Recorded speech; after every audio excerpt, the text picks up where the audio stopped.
Hi friends, it's the Minute Math Lady, and today we're doing the extended cut of factoring.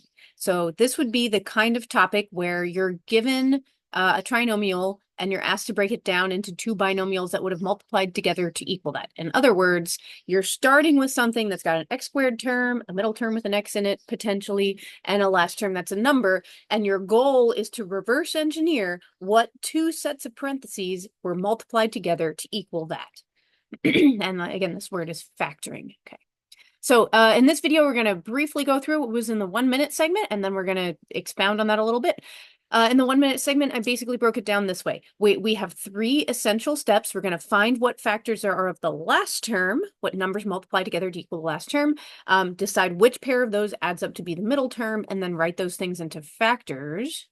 So if I were given x squared plus 11x plus 18, I look at the last number. I say, what numbers multiply together to be 18? Well, we've got 1 and 18, 2 and 9, and 3 and 6. And now I shift my focus to that middle number. So I took those factors from 18. This is the list I'm working with. And I say, which two of those add together to be 11? It's not 1 and 18. It's not 3 and 6. It's 2 and 9. 2 plus 9 equals 11. So 2 and 9 are like my magic numbers, and my factors will be x plus 2 and x plus 9. Just for giggles, let's multiply that out. Let's use FOIL and do x plus 2 times x plus 9 and verify that we get the thing we started with, which was x squared plus 11x plus 18. I'll do FOIL first. X squared outside 9x, inside 2x, lasts 18. And indeed, if I add that all up, 9x plus 2x is 11x, and I get what I started with. So this was a valid strategy. This is what we do. Okay. Find the factors of the last term, which pair adds up to be the middle term, and write those factors.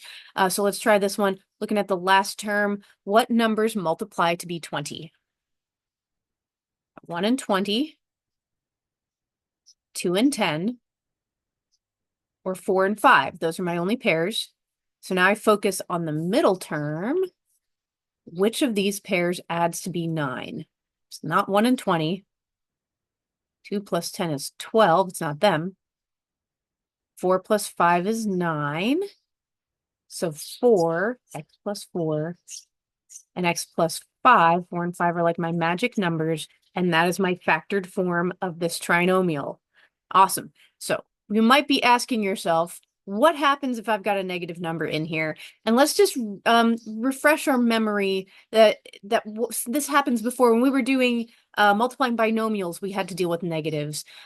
Let's say that both factors have a negative number, and we're just going to go through an example of FOIL, or let's do the window panes in this example, and see what kind of trinomial we end up with, and that will help us reverse engineer properly. So I've got x minus 3 and x minus 5. X times x is x squared. It's going to be negative 3x, negative 5x. Negative 3 times negative 5 is positive 15. So this whole thing would equal x squared. Let's combine those. Minus 3 minus 5 is minus 8x plus 15. Notice how the last number is positive and the middle number is negative. Okay. Negative there, positive there. So if I've got a middle negative and a last positive, that means I'm going to have two negatives in my factors. Like if I had x squared minus 11x plus 18, I would have x minus 2 and x minus 9 as my factors. Let's try this one. This is that exact scenario, negative middle, positive end. So I'm still looking for the same, like nothing really fundamentally has changed here. I'm going to take the factors of 24, 1 and 24, 2 and 12, 3 and 8, 4 and 6. I'm going to see which one of them, and now they would both be negative, because I know I've got a middle negative and a final positive, and which one of these pairs adds to be negative 11? Boop, there it is. My factors will be x minus 3 and x minus 8. Whenever you see that last number positive and that middle number negative, you want to have two negative numbers in your there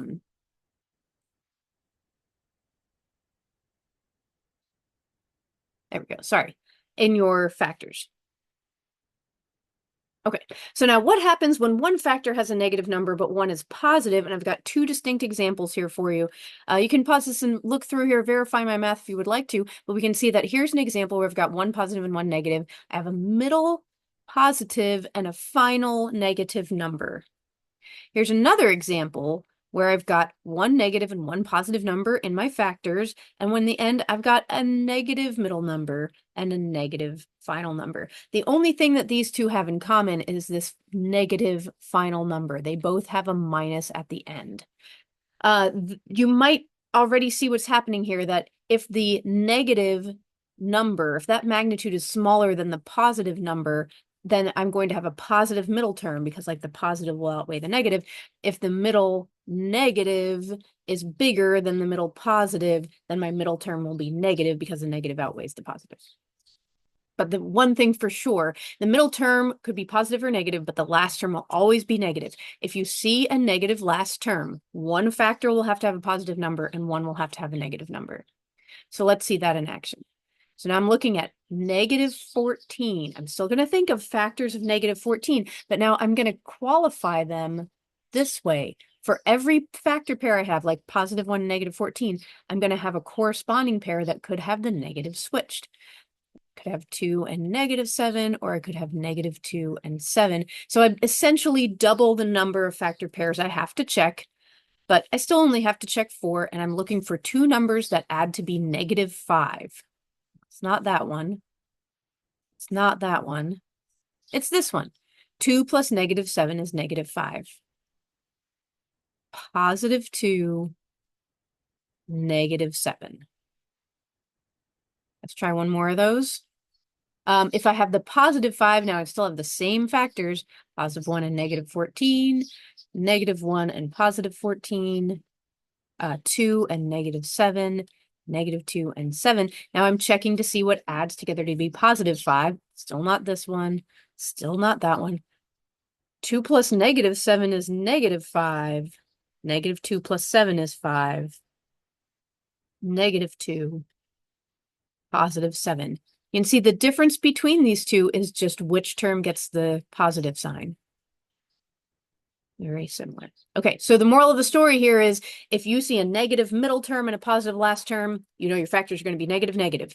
If you see a negative last term, regardless of what the middle term does, you know that your factors will have to have one positive and one negative, and you just go through your factor pairs of that final number the same way you always did to try and pick the one that will give you the right middle term. We don't have to practice this one more time. Now we do have to deal real quick with factoring when there's a coefficient on the x squared. So now this is going to be radically different. Notice how there's not just an x squared here. We got 3x squared. So none of my old tricks are going to work completely as they have, but we'll be able to figure this out still, I promise. There are two basic strategies. One would be to rewrite my trinomial and factor out a greatest common factor. That's kind of like the traditional way. Or I'm going to suggest that a faster way would be just some intelligent guess and check. So let's see this one. Rewriting to factor out GCF. Now I've got 3x squared plus 5x minus 2. I'm going to use that 3 as a clue that I want this term to say 3x. 3x squared, I want the next thing to just be 3x. So I've decided to write 5x as 3x plus 2x. Now what that gives me is two different pairs that each have a greatest common factor. Like I can factor a 3x out of these first two and make that 3x times x plus 1. I can factor a 2 out of those last two terms and make that 2 times x plus 1.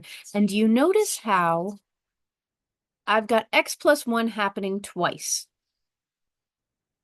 So I'm essentially going to factor out that x plus 1 and say 3x plus 2, 3x plus 2 times x plus 1.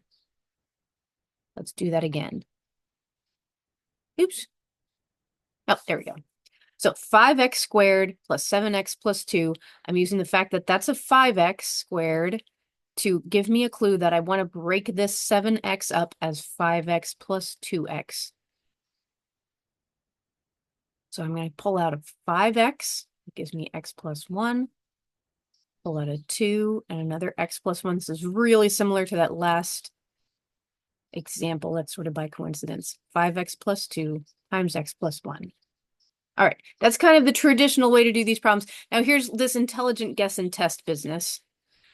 If I start with this one that I started with, 3x squared plus 5x plus 2, I'm going to ask myself, what would multiply together to be 3x squared? And indeed, there's only two things that would multiply together to be 3x squared, 3x and x. That's the only way I can break that up into two different chunks. And if I'm looking at the end and I say, what would multiply together to be 2? That's 1 and 2. Those are the only ways that those break up. So essentially, I'm saying the beginning of my factors will have to have a 3x and an x. The ending of my factors will have to have a 1 and a 2. So on this page, I'm saying the factors have to start as 3x plus something, x plus something. I've got to fill in these blanks, and I know that one of these blanks has to be a 2, and one of them has to be a 1, because those are the only things that multiply together to be 2.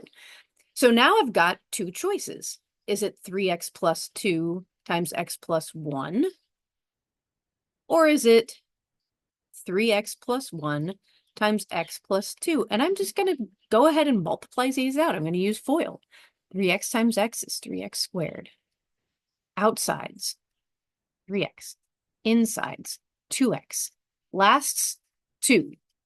So that's actually the one I'm looking for. 3x squared plus 5x plus 2. I'm just going to multiply this last one out to be sure. 3x times x is 3x squared. 3x times 2 is 6x. 1 times x is 1x. And 2 times 1 is 2. This would end up being 3x squared plus 7x plus 2. That is not what I'm looking for. This was the correct form. So that means my factored answer is 3x plus 2 times x plus 1. We're just going to see one more example of that intelligent guess and test, and we're going to call it a day. There we go. So let's try 2x squared plus 15x plus 7. Set up my factors. It's going to start as 2x and x. Those are the only ways I can split up 2x squared to be in two distinct factors where they both have an x. And 7 is either going to be 7 times 1 or 1 times 7. So now I've got two options. 2x plus 1 times x plus 7, or 2x plus 7 times x plus 1. And we're just going to multiply these out and see which one works. 2x squared plus 2x plus 7x plus 7. That's not it. 2x plus 7x is not 15. So I know it's going to be this one, but I'll just double check. 2x squared plus 14x plus 1x plus 7. And 14x plus 1x, that's 15x, at least today. So I know that is the correct factoring, 2x plus 1 and x plus 7. Final answer. All right, that's it for this video on factoring. I hope you found it helpful. See you next time.